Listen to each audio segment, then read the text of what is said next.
Welcome to Bont Cycling. Today, we're going to teach you how to heat mold your shoes. Whether you just got a fresh new pair, or perhaps you've been riding Bont shoes, but you've never heat molded them, or there again, maybe you've had a pair of Bont shoes, you've heat molded them, but are finding that the fit is still not perfect. We're going to go over how to do that today. All right, we're ready to get things going. Let's talk about a couple things that we need first. Number one, you need an oven. Number two, we're going to need a cookie sheet. Any size cookie sheet will do, as long as the shoes fit on the sheet. And then number three, a pair of cycling socks. We're gonna have them on our feet, ready to go. So when we pull the shoes out of the oven, we're gonna be able to put our feet in, start the molding process right away. If you're heat molding a pair of shoes that are fresh out of the box, the only thing you need to worry about is pulling out the insole. And if you're gonna heat mold a shoe that you've been using, make sure you uninstall the cleat and the hardware, along with remembering to pull out the insole. But before you take off that cleat, here's a little tip for you. Take a permanent marker and trace an outline around the perimeter of the cleat. That way when you're done heat molding, you can put the cleat back in the position that you originally had. Once everything has been taken off the shoes and insoles have been removed, we're gonna put them on the cookie sheet, place them in the middle of the oven rack for 20 minutes at 160 degrees Fahrenheit or 70 degrees Celsius.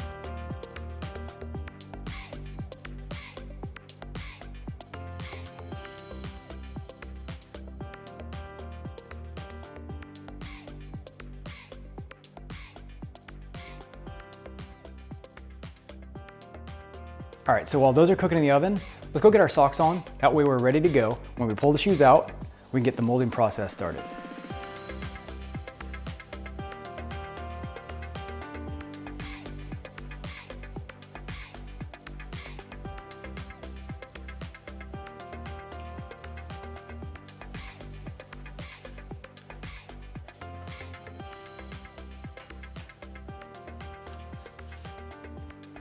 Tighten down the shoes until they feel snug without over-tightening. It is very important that you do not walk or flex the shoe during this process, which could possibly result in cracking the sole. Make sure the heels are pulled back in your shoe and you stand with the weight over the balls of your feet. All right, so we just stood in our shoes for 10 to 15 minutes, allowing the resin to harden and take shape of our foot. But before you go put those cleats on, let the shoe sit on the table without wearing them for 5 to 10 minutes. Come back to the shoe, try them on, tighten them down, and at this point, start to assess the fit.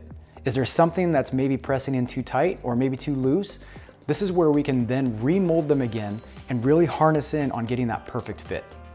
All right, so you just went through the process of heat molding your shoes, but after trying them back on, you notice that there's a spot on the outside of your shoe that is still a little bit tight and you want to create some extra room. So I just pulled these out of the oven, which has softened the resin. We're gonna use the butt of a screwdriver to then push into the outside of that shoe and just slowly push evenly from the toe all the way to the outside, or wherever you feel pressure on your foot.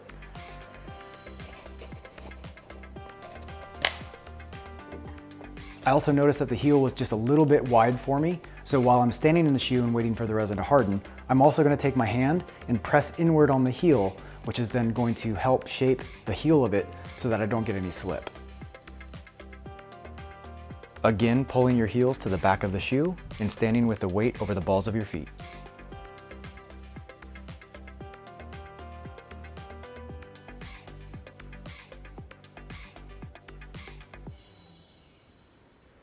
All right, so I've stood in the shoe for another 10 minutes, allowing the resin to harden, and I can really feel that extra space that we created using that screwdriver.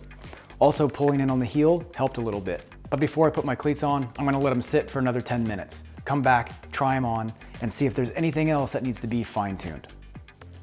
All right, so after a second molding and fine-tuning the fit, everything feels great. So I'm gonna go ahead and install my cleats.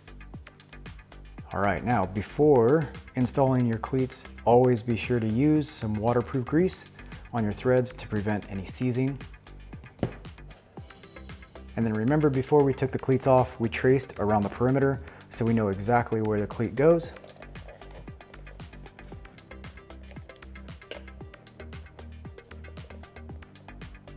All right, guys, that's it. It's a simple process, and you've just successfully heat molded your Bont shoes.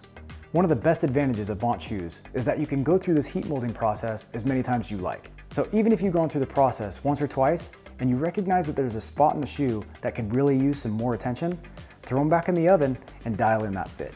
I hope this tutorial was helpful, but if you have any further questions, reach out to our customer service and we'll make sure we get the answers to you right away. Thanks for watching.